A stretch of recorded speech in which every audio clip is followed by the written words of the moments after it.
CPU, DPU, NPU, GPU, bunch of acronyms. Can you give us like sort of an idea what those actually mean? So obviously they're all processing units. That's the end part of that statement. But they all have various levels of either programmability or performance. So think of CPUs. We all have CPUs in all of our laptops and PCs.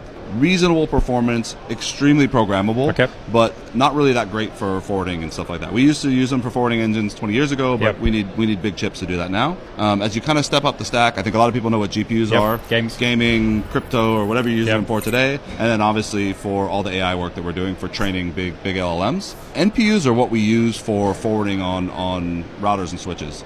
An NPU is the same thing as an ASIC. It's a big chip that we build. The difference with an NPU is it's programmable. A lot of the ASICs that we built were fixed in terms of what they could do. NPUs have a programmable portion to where we can write code and make them do cool things over time. DPUs are kind of new. DPUs are actually what are used in smart NICs.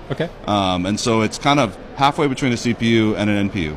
It's kind of programmable and it's kind of fast. And so we can use these to accelerate certain services that we need higher throughput and performance than a CPU, but we can't actually fit that level of programmability into an NPU. So we use them for smart NICs, and then we now use them for these smart switches that we built. The newer switches from Cisco have a DPU in. I'm assuming it's got a CPU. Yes. Does it have NPU, GPU, or what's inside that switch? So CPU is what we run the network operating system on. So that's where your iOS or XR or NXOS in this case runs. The NPU is where we do all the switch features and functions, so the forwarding capabilities of the device.